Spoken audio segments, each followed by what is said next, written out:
the Transition Readiness Grant for the 2024-2025 school year. My name is Cecile David. I am the new grant manager for the Transition Readiness Grant. I am joined by Alicia Reinhardt, who is the Transition and Graduation Consultant at DPI. Alicia was the former grant manager for TRG. We also have Shelley Otto from the Transition Improvement Grant, who is joining us, and she'll help answer a lot of the questions that you probably have. Please make sure that your microphone is on mute during the presentation to ensure everyone can hear. If you have a question, feel free to write it in the chat section. We will pause about halfway through our presentation to answer questions, as well as take questions at the end of the webinar. I want to make sure that everyone is aware that this webinar will be recorded and posted on the TRG webpage. If anybody's having trouble hearing me, also let us know. So let's begin by reviewing our objectives for today. Our main objectives for today is to provide a brief overview of the TRG program for those who are new to the grant. The link that you see on the slide, if you click on the PDF version of this presentation when it's posted, will take you to the DPI website about TRG. We'll provide guidance for completing the application and the budget claim process, and we'll also answer any questions. And as I said, the webinar will be recorded and it will be posted on the TRG webpage. So the TRG program was established in 2017, and it was designed to support transitions to work or post-secondary education for youths with IEPs. The program is a competitive grant program with an annual allocation of $1.5 million pending approval of the next state budget. To align with the state budget, the grant program will be reviewed every 2 years for changes to program areas, allocations, etc. And future programs may consider both transition-related needs as well as the sustainability of transition supports and services in local districts. In 2023-2024, we awarded 27 grant recipients. None of these were consortiums this year, but most years we usually award grants to consortiums of school districts. 52% of the grantees have not previously received a TRG award. This is a good time to remind you that this is an annual grant, so all districts are encouraged to apply each year. The transition options remains our most requested funding category at 47%. Of total grant dollars awarded, followed closely by competitive integrated employment training programs at 40%. Many districts use these funds to help students with disabilities access programs like Project Search, or those created for students with disabilities at area Wisconsin technical colleges. An innovative way some districts had used CIE funds in 2022-2023 included using funds to support students accessing youth apprenticeship and other work-based learning opportunities. Career and technical education engagement is a key evidence-based practice in supporting graduation rates and positive post-school outcomes for students with IEPs. Finally, a growing number of districts are accessing grant funds to build capacity for their staff. Several grantees have used their funds the past year to train whole departments or special education teachers across the district. This could be an opportunity to build capacity in both service delivery and expectations for students in your district. The Transition Readiness Grant Fund, which totals $1.5 million annually, will support evidence-based practices connected to successful post-school outcomes for students with disabilities. The application was released on March 4th, and applications will be due on May 1st, and it uses the updated universal grant application that's developed by the DIP for all state wide grants. There were small changes to the universal grant application and funding maximums for each category, and those changes occurred a couple of years ago. So a brief review of the grant stipulations. The money ranges from $25,000 to $100,000. So the minimum is $25,000 and the maximum is $100,000 for each grant application.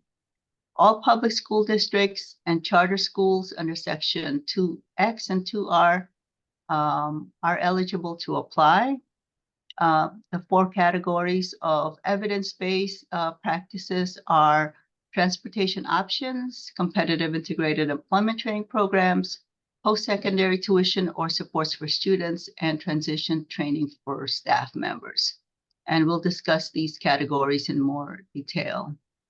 I also want to note that funding substitutions will not be allowed for a different category of grant award options. So in the project search example, that award will be granted based on students who are planning on attending.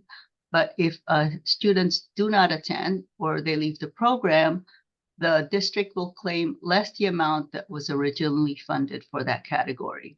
So if you had 4 students that you applied for, but only 3 ended up attending, the district will claim $15,000 less if that one student was not accepted to project search. This will not affect award eligibility overall for a grant award or funds that are allocated in a different category, even if that ends up changing your total below $25,000. So transportation now has 3 funding options: $10,000, $15,000, or $30,000. There's still only one transportation award that is allowed per grant application. There's no changes within what are allowable costs.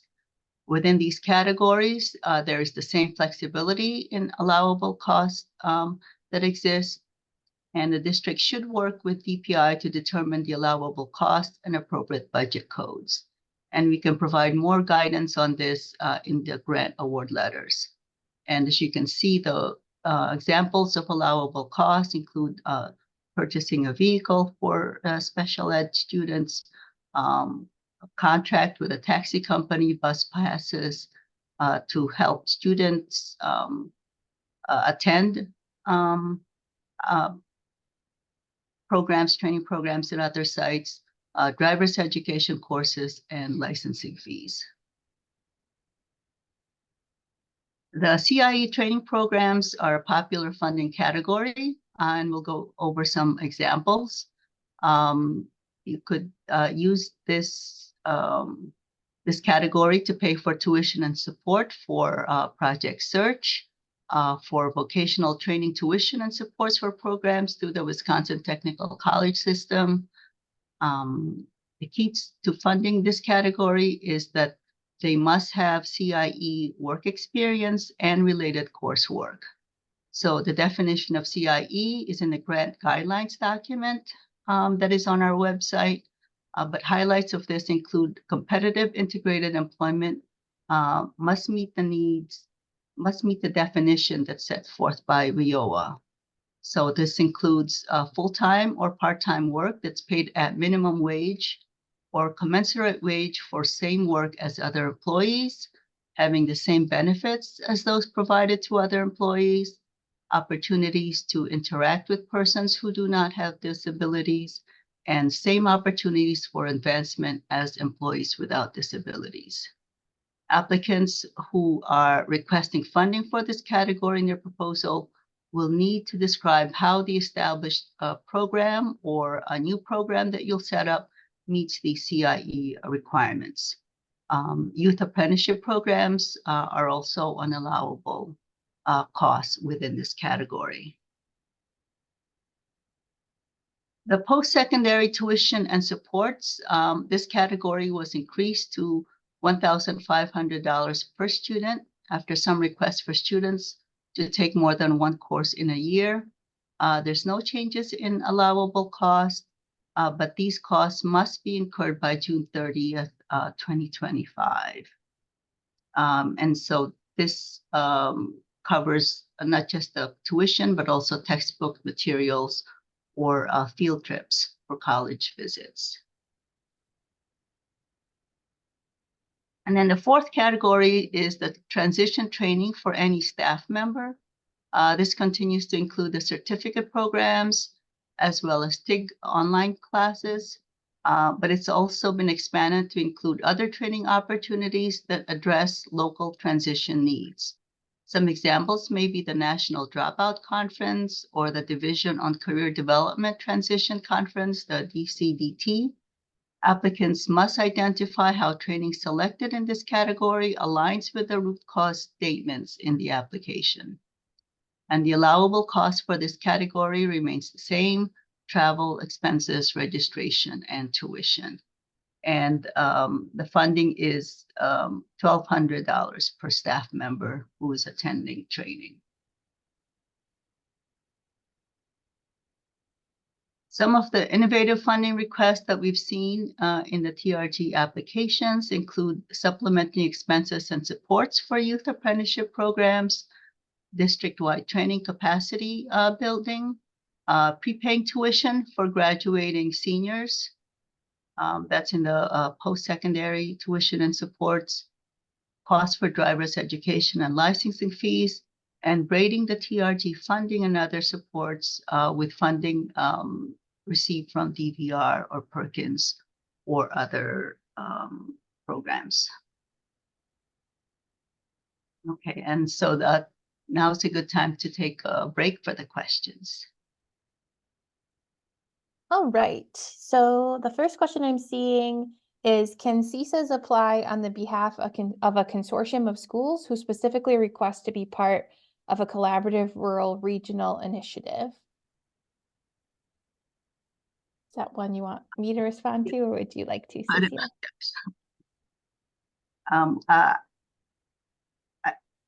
I would say yes, but Alicia, if you can expand on that.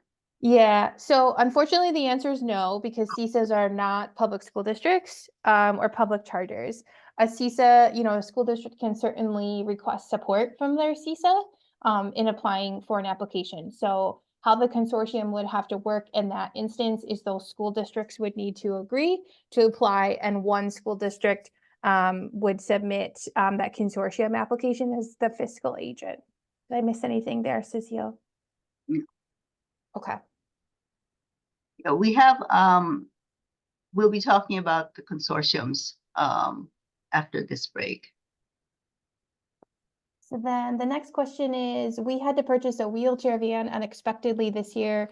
Can we use funds awarded to pay for an already made purchase? I believe the answer to that is no, that the expense must have occurred during the grant period. What could be applicable, Adam, is if there's any additional costs that might be incurred later for that vehicle. So if there's updates needing to be made or something, that would be allowable if you were awarded, but you have to incur those costs in the fiscal year that you have the grant award. The next question is, are substitute costs still included under staff training? Yes.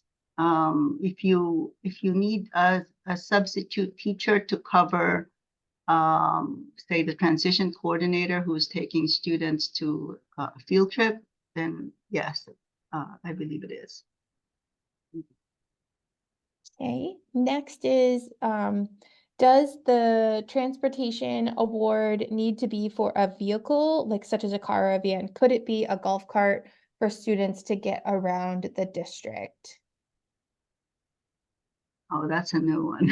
That is a new one. I would say that is allowable. We have it allowed other districts. That's actually another unique funding use.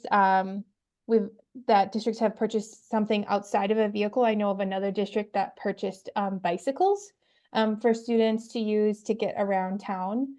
So I think that would be allowable for sure. Okay. When you mentioned youth apprenticeship, what costs would that cover? I think I'll jump in there if that's okay. Yeah.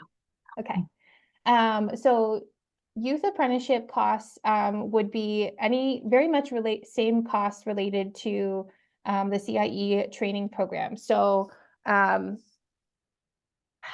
they're a little bit different because the CIE training programs have a tuition requirement and youth apprenticeships don't always. There typically is tuition related with the coursework involved with youth apprenticeship, so that definitely could be covered under the grant costs. Other things that districts who have been using grant funds to support apprenticeships have used costs for. If you have minimal transportation that can fit in that dollar amount per student, you can get that covered. Some districts have used grant funds to cover like specialized equipment. So if the student needs a uniform or specific tools or an adaptation to something to help them participate in the apprenticeship, that would be allowable under there. And then another big way that districts are sort of accessing an apprenticeship, especially for students with IEPs who might not quite be a total fit for that, pre-designed apprenticeship program, is for wage reimbursement. And so they're in that situation, the employer is actually invoicing the school district for the apprentice's wages because maybe that apprentice can only do half of the apprenticeship or needs extra training time or something to that effect. And so then the school district would reimburse that employer for student wages with grant dollars.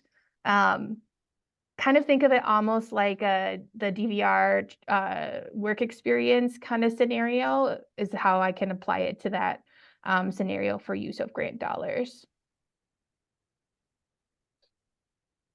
Let's see what else we got here. Bus passes for mobility training, is that allowable?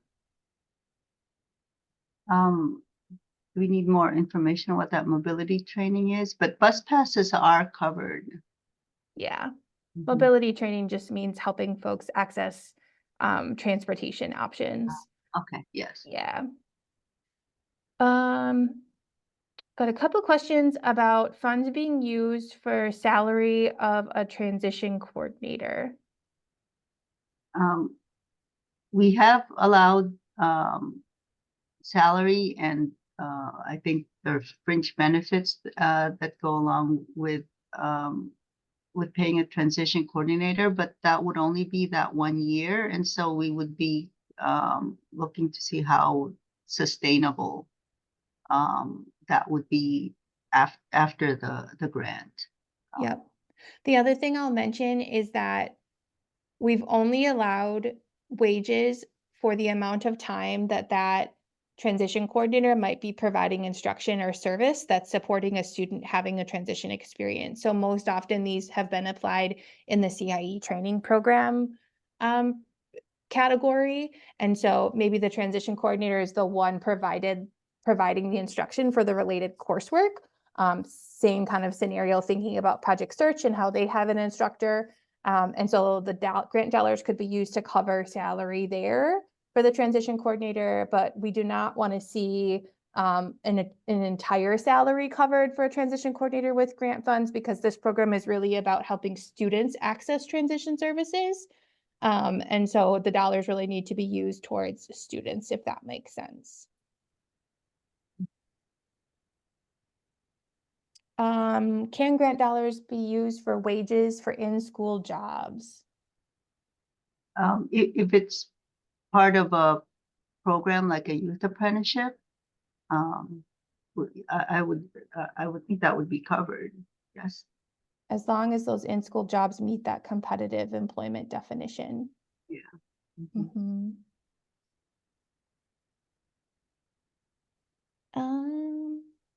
We are looking for a copy of our previously submitted TRG grants. Do you know where I might find those? We should have a copy of it in our file, so you can email me and let me know where what school district and what year you applied. I can look for it.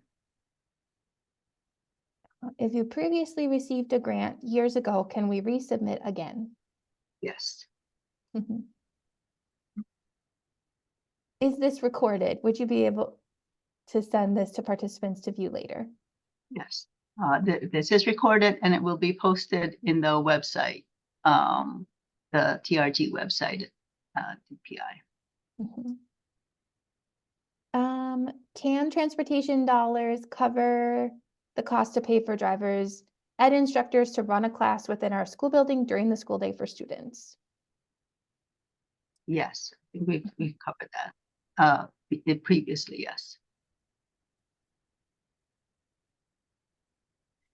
Can we apply grant funds to educational aid? I think they're talking about a paraprofessional time or wages in direct support of a student in a competitive employment program. Yes, we covered paraprofessional wages. So I just want to clarify there that that cannot be for job coaching, however. So if you have more questions, Jamie, let's maybe set up a phone call. If a paraprofessional is providing some instruction, maybe, but job coaching is not allowed. What is the definition of a youth apprenticeship? Bailey, I'm gonna go grab that for you from DPI's website, but in general, it is a work-based learning experience and related coursework. And it's aligned to specific apprenticeships available through the Department of Workforce Development, and typically they align to apprenticeships available for adults. This is just a youth version. Wondering if transition-related curriculum costs would be covered. It depends what the curriculum costs are, if they're books or other supports related to the CIE program or the post-secondary educational program, those would be covered. Yep, so it's very specific to those student experiences and coursework in that year. Grant, could you repeat? Grant dollars can pay for paratime driving students to and from job sites. That's a yes. Yep, we cover costs of transportation. So that could include driver wages. Go ahead, Cecile. Would that be under transportation options then, that category? Yeah, you know, sometimes folks are like driving kids like 15 minutes. So I don't know how much you might have to do some math to figure out how that would work out. So it technically would be allowable under CIE training programs if you could fit it in there too. But most folks are using transportation options when they're having sort of the wages of a driver or a paraprofessional who's driving covered.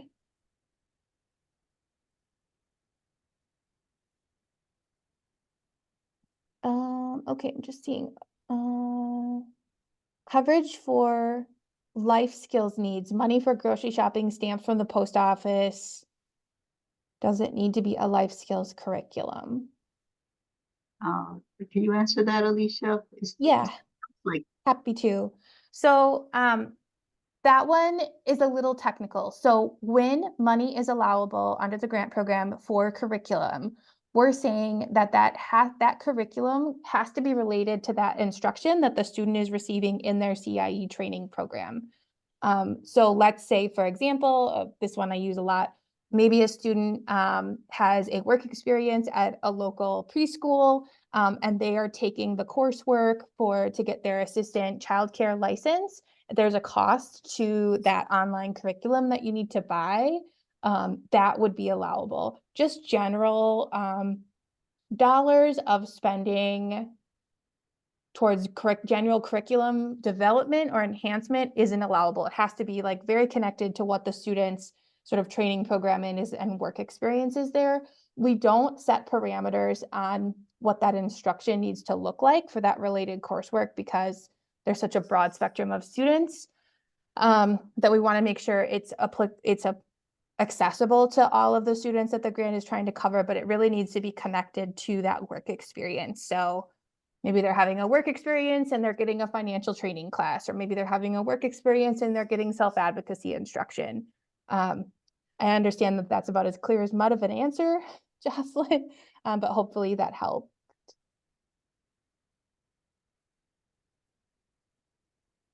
Would this cover the cost of developing a life skills facility on school grounds, such as developing an apartment for student practice or preparation for living on their own? The answer there is no.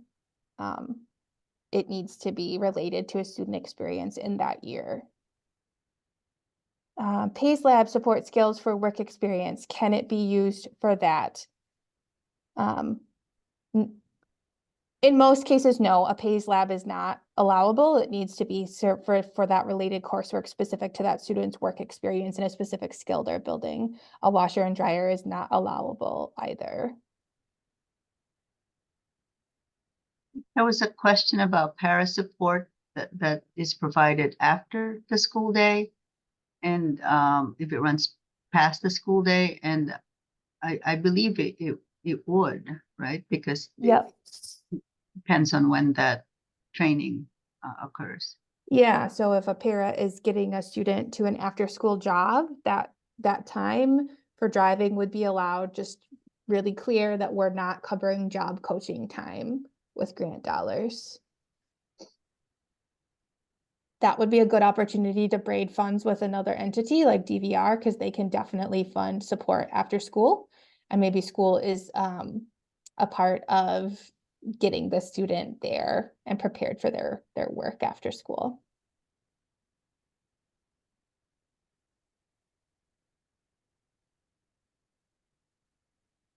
Did we see any others, Cecile or Shelley? If I missed any? Washer and dryer. Yeah, Okay. a washer and dryer is not allowable.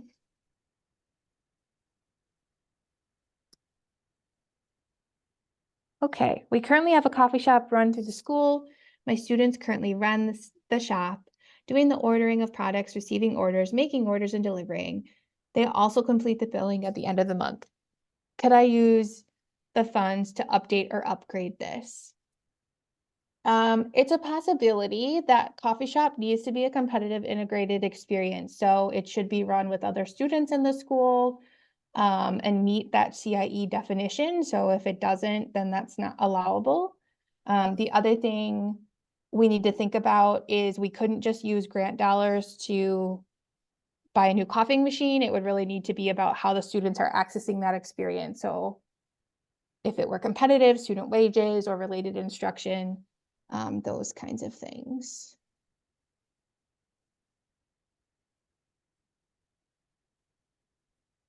Guest speakers.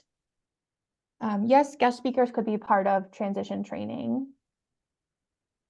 In-school pantry or thrift store managed by students. If that school-based business is integrated, so I'd want to see all students in the school building being a part of that school-based business, and think about how it would meet that CIE definition.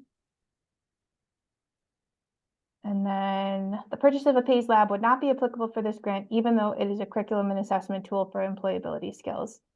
Yes, we've drawn the line hard on PACE Lab. It's a very expensive curriculum, and it typically is purchased to benefit multiple students. And these grant funds are really designed to be supporting students having transition experience in that grant year. And so it's really hard to purchase a PACE Lab and get it set up in a grant year and for students actually to receive that instruction. So that's why it's not allowable. I have talked to some previous grant recipients in the past where they've used grant funds to maybe free up things that they're paying through, paying with other special education dollars, like flow-through dollars. For example, transportation-related costs, or maybe some specific costs for a special education teacher or a transition coordinator with grant dollars. And then they could use flow-through dollars to purchase a PACE lab. But TRG funds are not applicable for a PACE lab purchase.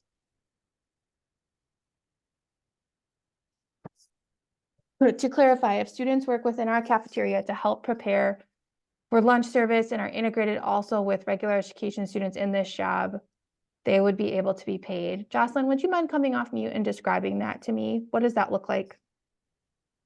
Well, you just said it needs to be like CIE, Mm-hmm. right, in order for them. So you kept repeating yourself and saying that they needed to be working with other students. Mhm. So if you could elaborate what that other students means.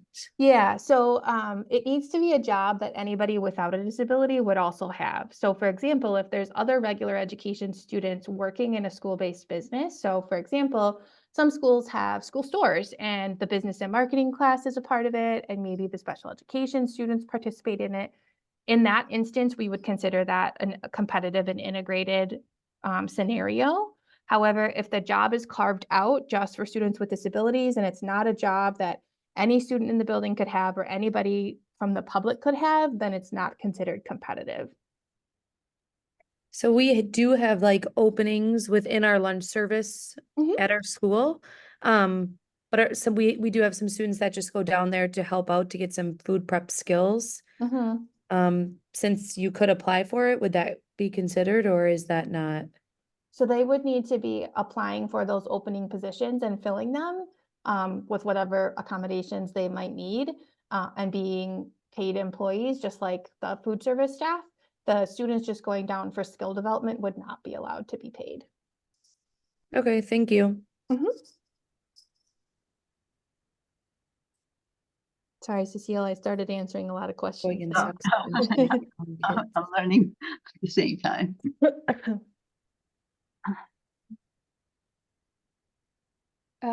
All right. Could funds be used for life skill field trips for students specifically with disabilities?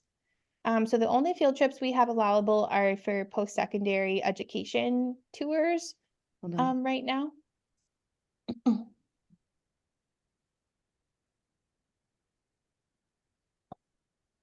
State. So I think that's all the For the questions for TRG now. grant, So like- I'll keep going. Okay. So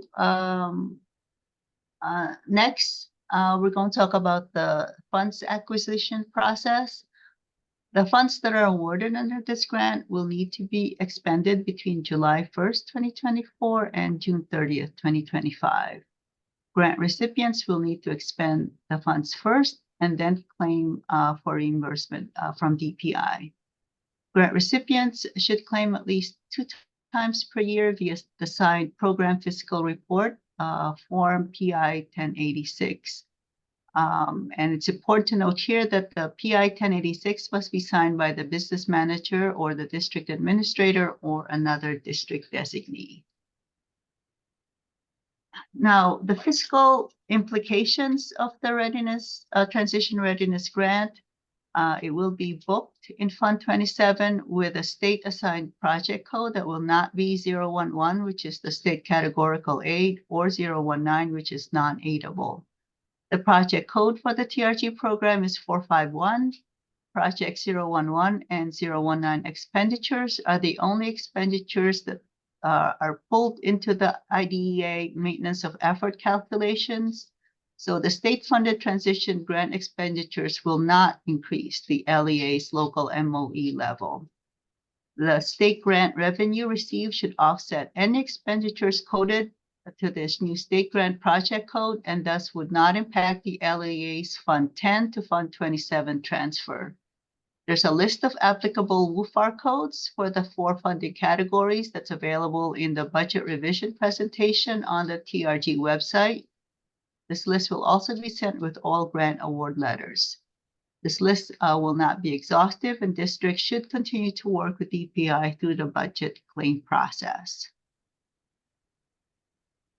The DPI recently updated the universal grant application for all statewide competitive grants. The TRG application for 2024-2025 will be using this universal application. The updated application created a better order for the questions and separated some of the loaded questions to help applicants write a comprehensive proposal. The application will ask all applicants to review data to identify priorities, identify how grant funds will impact the priorities and adult practices, and create a plan for evaluating and sustaining services created by having access to a grant award. Applicants will need to connect the data analysis and priorities to the 4 evidence-based funding categories. So completing the application, as I mentioned earlier, the applications are due on May 1st. It's a new application. If you've applied to TRG before, it hasn't changed materially from last year. The only change was the addition of the CISA number on the first page. But if you applied from the first year of the program, the application is not as long as it was that first year. It will be a fillable PDF that should be mailed to Ellen Antonowitz at DPI.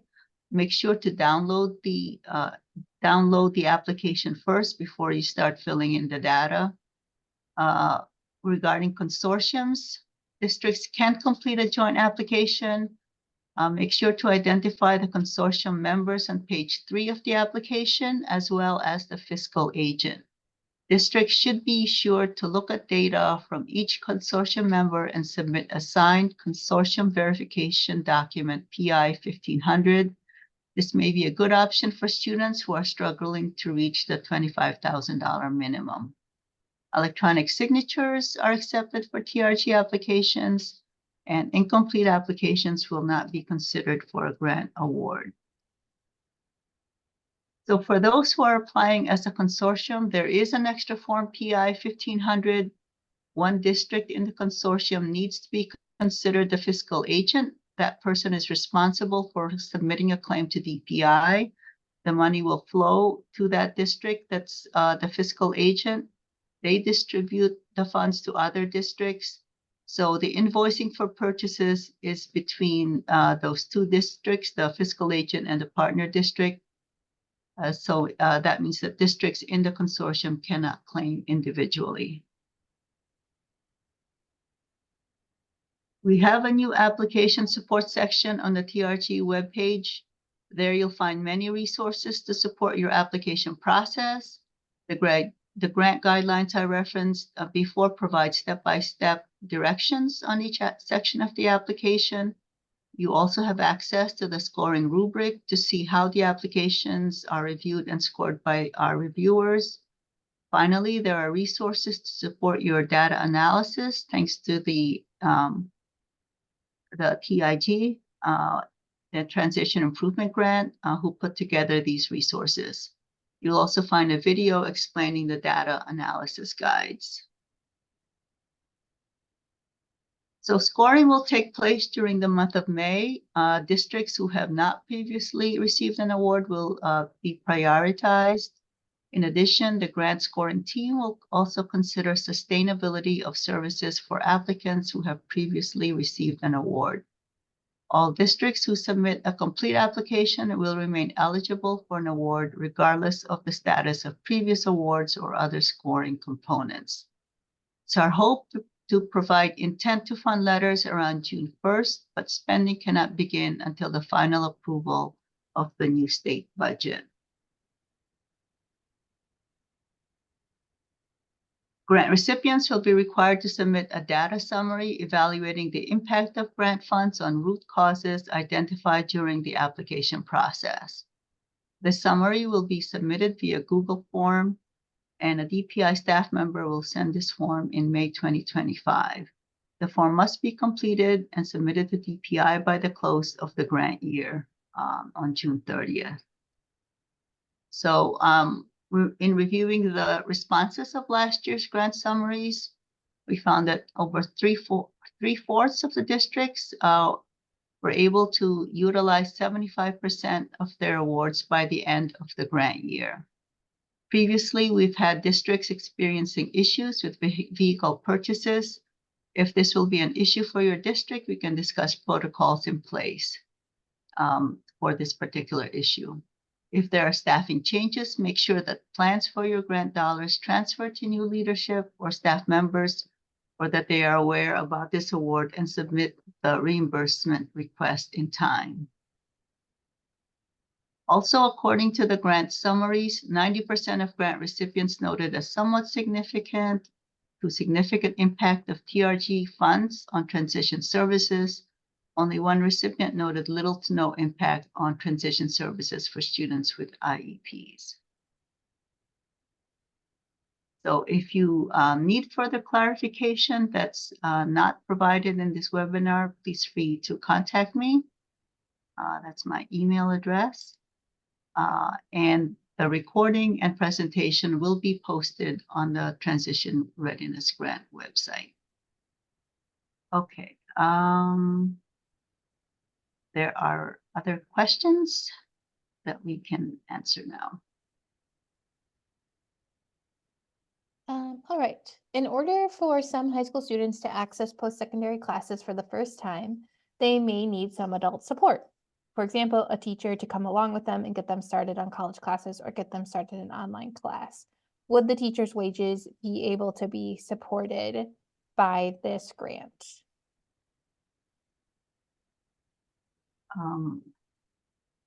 So I think that the problem with that would be that the wages or the time would be incurred after the end of the grant period. So we would have to, I guess if you're talking about helping the student sign up for classes after they've graduated.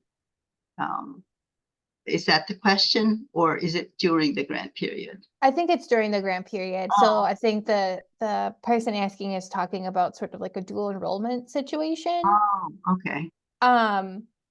We've never actually had somebody ask for this. So really a majority of the grant dollars in that category need to go towards the student accessing the experience, so tuition, fees, and books. But I don't see why it would be unallowable for some initial support. What I wouldn't want to see is all the money going towards staff wages. You know, I'd want to see first the dollars being spent on tuition and things like that and getting the student there. So Jennifer, we can talk more if you have specific questions, because we've never encountered that situation before.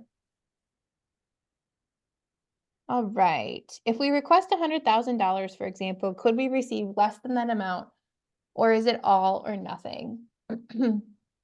So typically we don't reduce grant awards very often.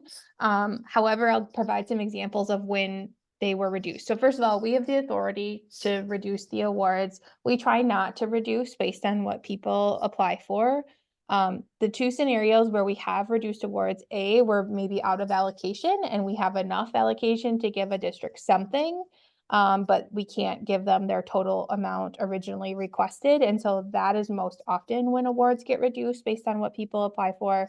The second scenario, we did reduce awards last year if we had a really high number of applicants apply for unallowable costs.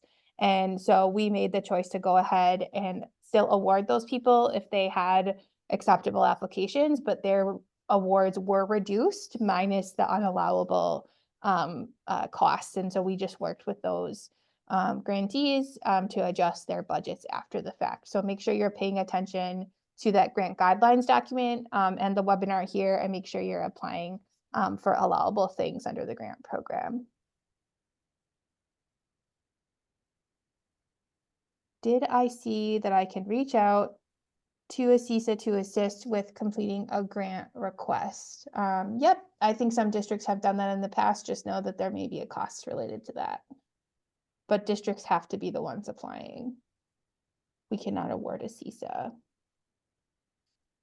What about a chicken coop and chickens for all students to use and have jobs associated with it, including chores for our garden and science along with life skills?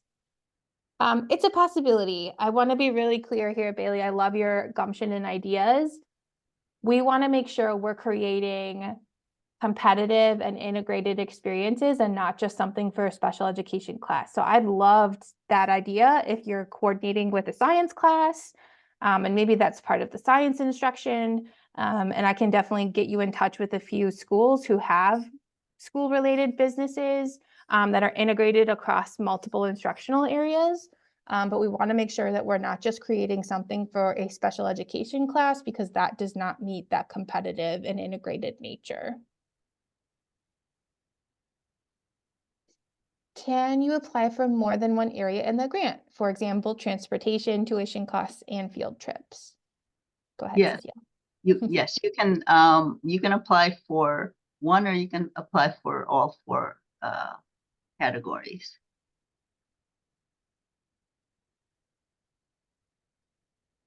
I think that might be all the questions I'm seeing. Did anyone else, Cecilia or Shelley, see others that I missed? Obviously, if you have questions, still keep them coming. I don't see any that we missed. Oh, there is a new one though, about transportation be a vehicle to allow for work field trips. Michelle, do you mean purchasing a vehicle? Yes. Yep, absolutely. As long as the vehicle is for special education students. Yeah, that's a really good clarification, Cecile. Because this grant program is coded under Fund 27, anything purchased with it has to be used for only special education students, even if you're using other district costs to cover maybe the rest of a vehicle purchase. It still has to be only for special education, even if you use a penny of Fund 27. Okay, just does that have to be more than one application? Catherine, I see your question. Does that have to be more than one application? Are you referencing a consortium? No, when they asked about applying for different sections of the grant, I was wondering, do you need to do that in different applications, or just can you include it in one application? Nope, it can just be one application. So when you go and look at the application, you'll see that there's that table that Cecile had with the 4 different categories. You can pick any combination of those as long as it adds up to 25,000 to 100,000, because statute says that's what the awards must be.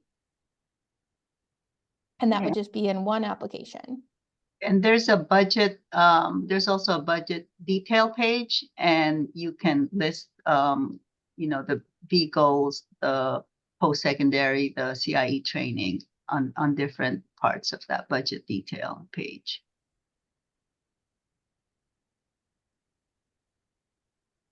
Does field trips include touring companies?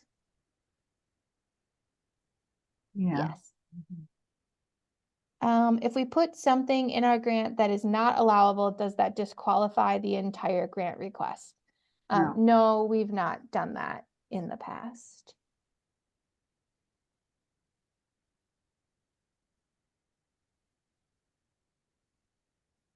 Does it only have to be transition students, or can it be used for high school students too? As long as those students are students with IEPs, they can be any age.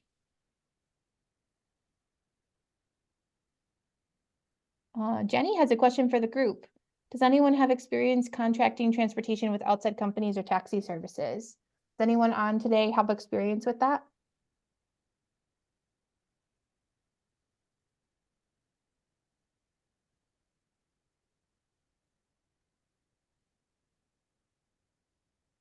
I do. Who is that? I'm sorry. Caroline Mahalski from Wrightstown. Yeah, Caroline, you want to talk to us about how you set that up? Yeah, I would just say that it's fine transportation. Is it for individuals? It's hard to Hi, find this is Jenny. I transportation. asked the question so I can clarify. Yeah, I was mainly we kind of get pushback from our district about, oh, taxi services aren't allowed to transport students if it's for a school-based activity, or if we contract with another type of transportation service or company. So I guess I was just wondering if anyone else that has done this, how do you work around that? Is that a barrier? Is there any truth It to that? definitely Or is are a they barrier. allowed to do that? It's definitely a barrier. Honestly, what I would say is like there's just a super huge shortage, and the cost is ridiculous. So honestly, like if I'm hoping to write for the grant, I'd probably look for us to do our own transportation. There's no plethora of drivers and companies out there. I mean, they're out there, but it's really expensive. It's really costly, and there's I've had to transport a student and I can't find a company that's even available at that time. So probably the pushback that you get from your district is just like, it's really hard to find it. It's super costly. Typically it costs more than even the services that you're getting for the student to go out. So. In the Milwaukee area, this is Kathy from the Wauwatosa School District. The transition program, we contract with a local company that does quite a bit of transportation in our district, taking to job sites and things like that. But you're right, there's a major shortage. I So think find a smarter transportation. option is to have a vehicle that then staff could go out with students to access options. Yeah, they give us pushback on that too. The liability and all of that stuff, so. They just It want could be- us to use the school bus transportation system, but like you said, there's a shortage of drivers and bus availability yeah. for that as well. So we just hit a roadblock every time when it comes to transportation. Jenny, I would, for just support and with your school district leadership on that need for students, our Beyond Age 18 guidance definitely references that those experiences and instruction should be happening in the community, and that you need to be working towards finding options that the students might access when they leave school. And so that does not include the school bus. Yes. And so that's in writing from DPI. If you go to our website and just search Beyond Age 18, that might be some oomph for you having that conversation with your district leadership. Okay, thank you. Yeah, and I would talk to your director of special ed. There, and maybe as you're looking at writing for this, like, hey, this is the barrier that we're seeing. What are your ideas for it? This is what we hear from other districts that, I mean, most people around me, I feel like where it works, it's when you have staff that can just go hop in a vehicle and go out with a group of students. Or Absolutely. take so We and would so love over. to do that. And some staff can drive, so they're willing to drive and then just get reimbursed for mileage, but not everyone is willing to drive their own personal vehicles, and you can't force someone to do that. So yeah, we just kind of are always looking for other options too, to help get the students out to the work sites and whatnot. Yeah.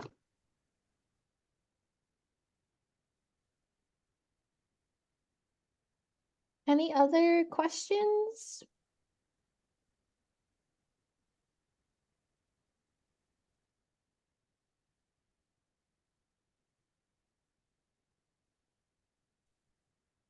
Jade, you just asked that it's your first time applying and your director asked you to be here today. I think the biggest thing that I would just, I would share this recording and all the support documents with your director. Your director may also need to have a conversation with the business office, because there is a budget component and coding, and depending on sort of what your director's role is in the financial part of special education, that looks a little bit different in every district. Your business office in the district probably needs to know that you're applying for this. So.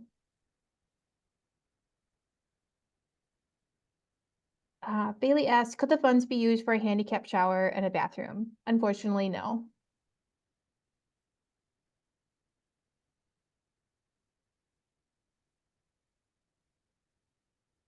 Any other questions that folks have?